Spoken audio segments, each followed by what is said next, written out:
കഴിഞ്ഞ ദിവസം യാദൃച്ഛികമായി കണ്ടുമുട്ടിയ ഒരു വ്യക്തിയുടെ ജീവിതത്തിൽ നടന്നതും ഇന്നും തുടരുന്നതുമായ ചില സംഭവങ്ങളെയും അനുഭവങ്ങളെയും ആസ്പദമാക്കിയാണ് ഇന്നത്തെ വീഡിയോ.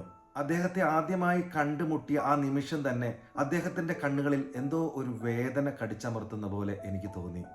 എന്തോ എന്നോട് സംസാരിക്കാനുള്ളതുപോലെ. സംസാരിക്കാൻ തുടങ്ങിയപ്പോൾ തന്നെ അദ്ദേഹത്തിന്റെ ശബ്ദം ഇടറി. ഓരോ വാക്കും നെഞ്ച് കീറി പൊളിക്കുന്നതായിരുന്നു.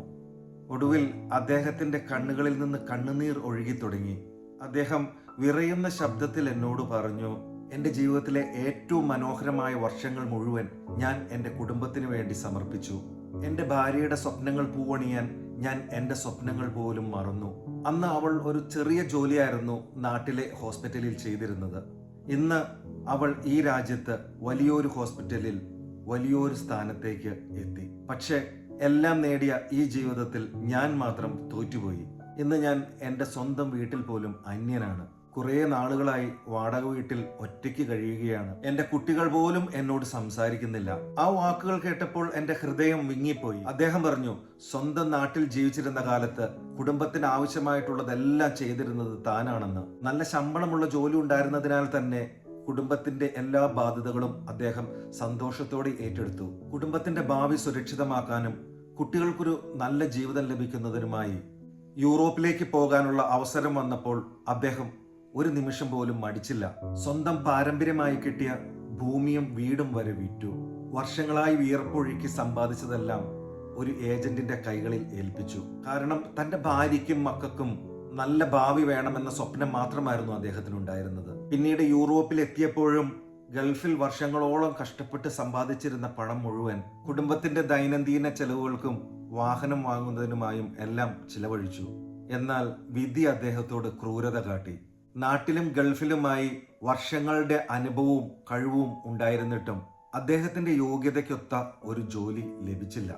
അതേസമയം മക്കളുടെ വളർച്ചയും അവരുടെ എല്ലാ ആവശ്യങ്ങളും അദ്ദേഹത്തിന്റെ ചുമലിലായിരുന്നു.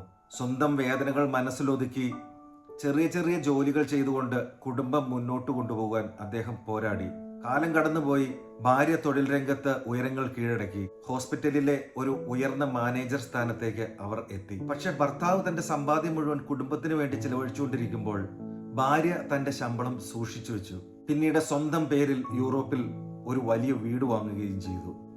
എന്നാൽ അദ്ദേഹത്തെ ഏറ്റവും കൂടുതൽ തകർത്തത് പണത്തിന്റെ നഷ്ടമോ സ്വത്തിന്റെയോ സ്ഥാനത്തിന്റെയോ നഷ്ടമോ ആയിരുന്നില്ല.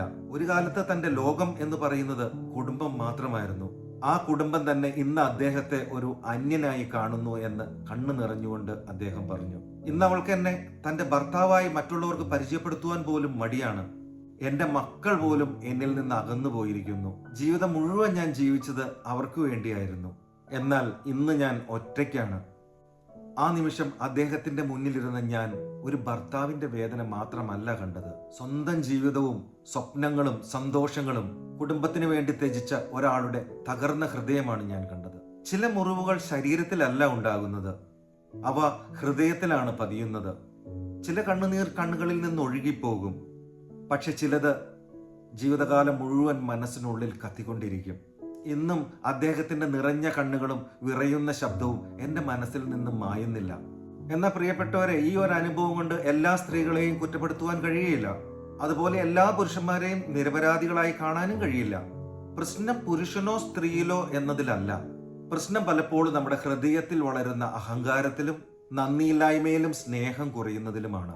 ഒരു ഭാര്യ ഉയരുമ്പോൾ ഭർത്താവ് അഭിമാനിക്കണം. ഒരു ഭർത്താവ് കുടുംബത്തിനായി ചെയ്യുന്ന ത്യാഗങ്ങളെ ഭാര്യ ബഹുമാനിക്കണം. വരുമാനം ഒരാളുടെ വില നിശ്ചയിക്കുന്നില്ല.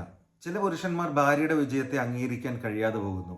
ചില സ്ത്രീകൾ സാമ്പത്തിക സ്വാതന്ത്ര്യം ലഭിച്ചപ്പോൾ ബന്ധങ്ങളുടെ വില മറക്കുന്നു. എന്നാൽ ഇരുവശത്തുമുള്ള ഈഗോയാണ് കുടുംബങ്ങളെ തകർക്കുന്നത്. യേശുക്രിസ്തു നമ്മളെ പഠിപ്പിച്ചത് മറ്റൊരാളെ കീഴടക്കാനല്ല, മറ്റൊരാളെ സ്നേഹിക്കാനാണ്. യേശു പറഞ്ഞു, നിങ്ങൾ തമ്മിൽ തമ്മിൽ സ്നേഹിക്കുവിൻ. ഞാൻ നിങ്ങളെ സ്നേഹിച്ച പോലെ നിങ്ങൾ തമ്മിലും സ്നേഹിക്കുവിൻ. യഥാർത്ഥ സ്നേഹം എന്ന് പറയുന്നത് നീ എത്ര സമ്പാദിക്കുന്നു എന്നല്ല, നീ എനിക്കായി എത്ര കരുതുന്നു, നീ എന്റെ വേദന മനസ്സിലാക്കുന്നുണ്ടോ, നമ്മുടെ കുടുംബത്തിനായി നമുക്ക് ഒരുമിച്ച് നടക്കാമോ എന്നാണ്. പണം വരാം, സ്ഥാനങ്ങൾ വരാം, വിജയങ്ങൾ വരാം. പക്ഷെ ഒരിക്കൽ നഷ്ടപ്പെട്ട സ്നേഹവും ബഹുമാനവും തിരികെ നേടാൻ വളരെ ബുദ്ധിമുട്ടാണ്. ഭർത്താവും ഭാര്യയും മത്സരിക്കുന്നവരല്ല, അവർ ജീവിതയാത്രയിലെ കൂട്ടാളികളാണ്.